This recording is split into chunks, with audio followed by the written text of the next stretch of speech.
I'll briefly talk about why we undertook some of this exercise and how the results that Rohini and Jaypal have come up with, how they're helping us in taking out some of our work forward. Very briefly, the group that I work with is Satark Nagrik Sangathan. It's an independent citizens group which was set up in 2003. We're not affiliated to or supported by any political party. And the aim is essentially to enhance transparency and accountability in governance. The key strategy or the tool that we use is the right to information, and more specifically the Right to Information Act, which most of you would be aware was passed by the national government in the year 2005.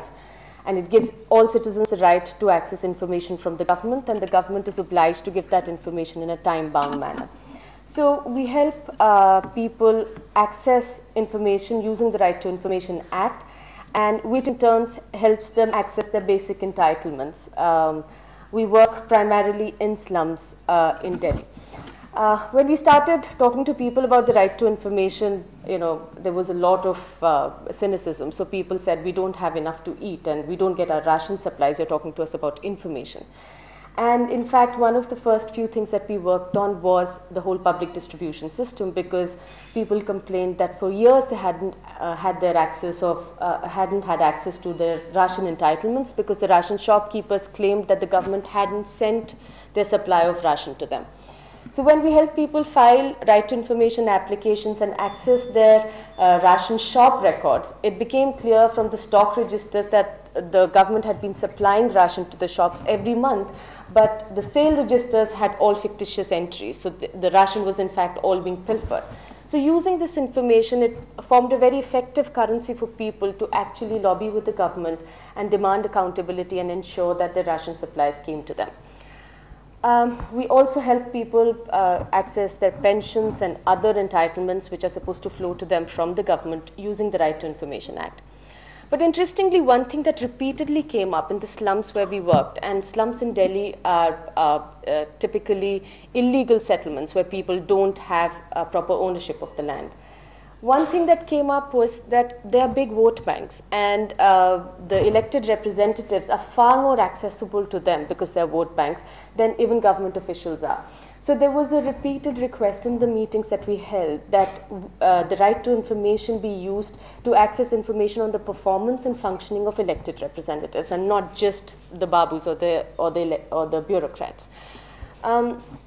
The experience that people had was that while the elected representatives are far more accessible, but often when they went to them with a problem, they would just be sent off with a promise. And there was no way to find out if, in fact, the elected representative was doing something to actively address and what they were doing to address their problem.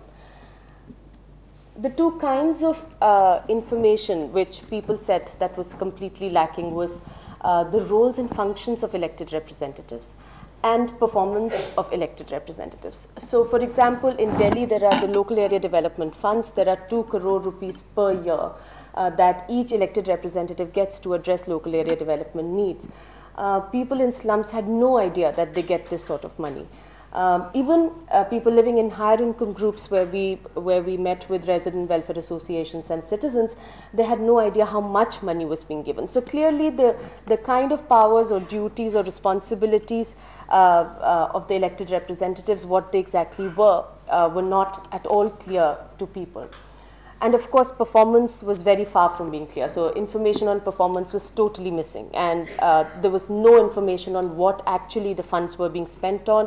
If their MLAs were actually part of any committees, then were they attending those committee meetings? Were they raising any issues in the assembly or in any of those committees? So this was the sort of information gap or the asymmetry of information which we realized as we worked in these slums, which needed to be addressed.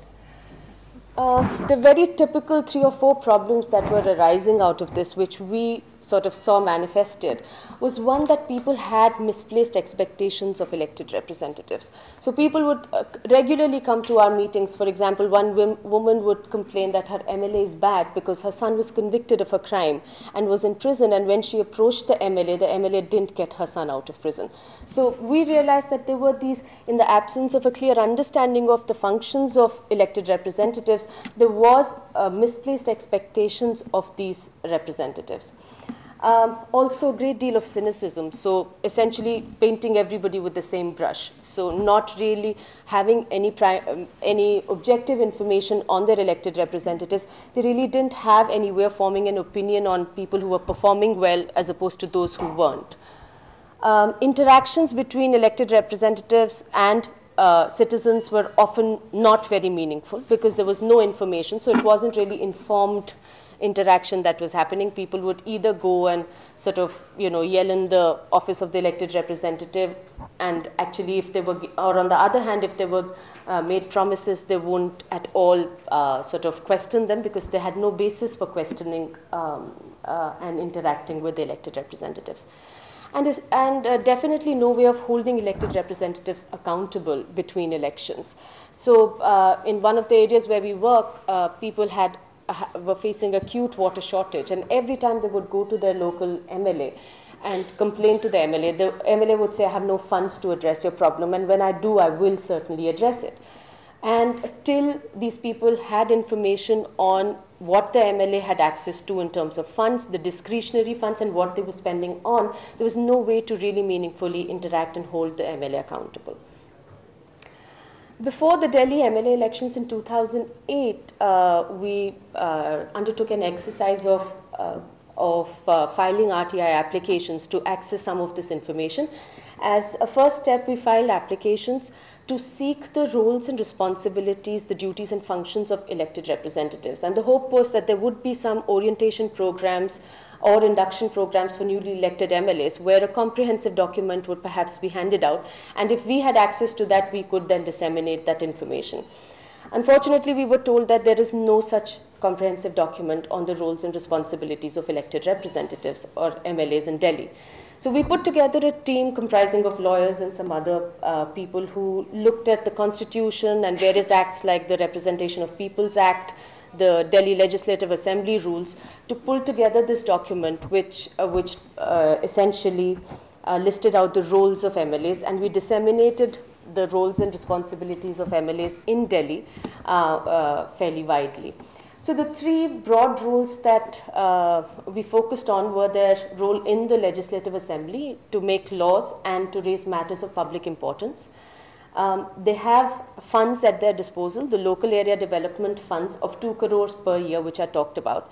And interestingly, they also have a Delhi Jal Board, or a water body priority fund, which is because a lot of areas in Delhi have acute water shortage. So this is about 50 lakh rupees a year in addition to the local area development funds. And finally, the executive oversight function. So each MLA is a member of several committees because they're supposed to monitor how the executive is functioning. So they're members of vigilance committees like the Ration Vigilance Committee, there is a Thana Vigilance Committee, which are all set up at a constituency level. And the chairpersons of these committees are the MLAs. And so they have a way to actually interact and keep monitoring the functioning of the executive. When we started talking about these roles to people, there was a great response that we got in terms of people saying that we have absolutely no idea of these sort of funds being available with our elected representative.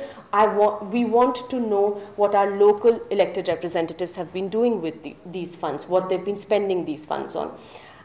They said, for example, a lot of people came up and said when we had problem with our ration shops, we approached our MLA and our MLA said, I'm not a ration official, so I can't do anything to help you. So had we known that he's a member of the Ration Vigilance Committee, in fact, a chairperson of the Vigilance Committee, we would have interacted with him in that sense and got him to respond to some of our problems.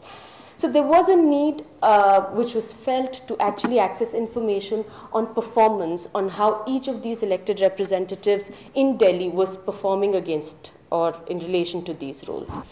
So we filed over 60 applications in various departments in Delhi, the Legislative Assembly, and accessed information for all MLAs across Delhi, across all party lines.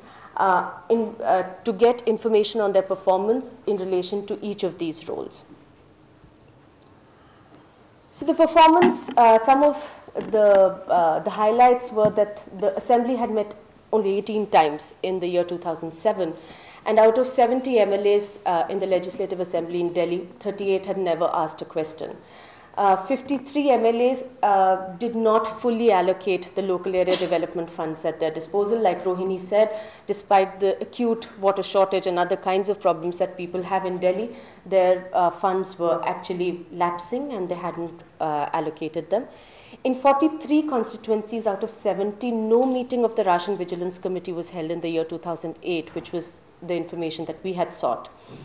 Every district has a district grievance redressal committee in Delhi, which is supposed to look at water, sanitation, electricity, basic issues that affect all citizens, and it was functional only in one district. The MLA is a member and an important member of this committee. So these were the sort of performance that came out in the information that we obtained. And there was a great deal of interest amongst people, and we thought it would be useful to disseminate the information since we had it for all 70 MLAs. We held consultations with a cross-section of people, a wide cross-section of people.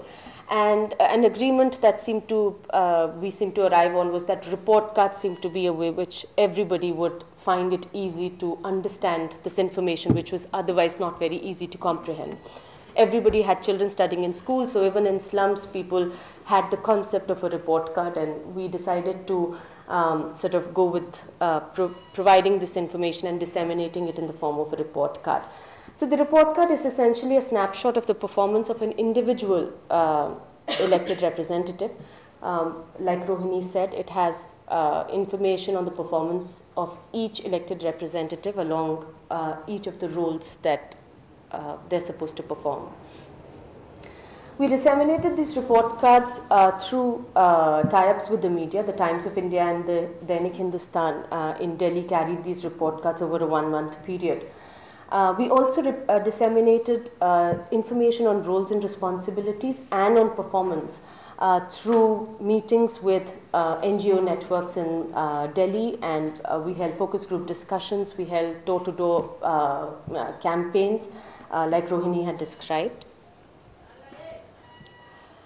I think a lot of the impacts Rohini has already talked about, but essentially one of the major impacts was that of awareness creation about roles, and which situated the relevance of elected representatives in the lives of people. I think a lot of times where people didn't go out to vote is because they ceased to find somebody relevant in their scheme of things. So when roles and responsibilities of elected representatives were sort of presented to them, it did probably, that was one of the reasons why we saw an increase in the voter turnout. This sort of information turned out to be a great tool for demanding accountability for people, and it gave them a meaningful way to engage with their elected representatives. Like Rohini was saying, it's good news for people who are performing well. For example, in one of the areas, people constantly said that our MLA is not doing very much to address our problem. And when we pulled out information on the proceedings of the Legislative Assembly, it turned out that the MLA had been raising the issue every single time that he got an opportunity. There were several questions that he raised. So when people got this information, then they sort of went back to the MLA and had a fresh set of interactions with the MLA in which they finally did manage to get their problems resolved. In several places, public pressure was created on the MLA to get their problems resolved. People got tube wells installed where they'd been going to their MLA because they went with the information and said, and in the area, it was particularly interesting in Malviya Nagar, where people had been going to their MLA and asking them to spend money on their funds on providing drinking water. When the funds information came out, 60% of the funds had been spent on providing fountains in parks in that area. So people took that information to the MLA and said, look, why don't we get some drinking water facilities? And that's a more pressing priority development need. I think one of the ways in which this sort of the sort of research that has gone into this has been helping us is that we've been lobbying with the government in Delhi and with the Central Information Commission to actually put out this information proactively in the public domain. And the results that Rohini has discussed, they help us a great deal in actually making a point and actually helping us lobby with the government. we've been successful in getting the Central Information Commission to pass orders to put up information on the spending of local area development funds on the website of the Delhi government. And essentially there is need for policy changes, including putting in place regular mechanisms for interaction between elected representatives and citizens. I think I'll stop here. Thank you.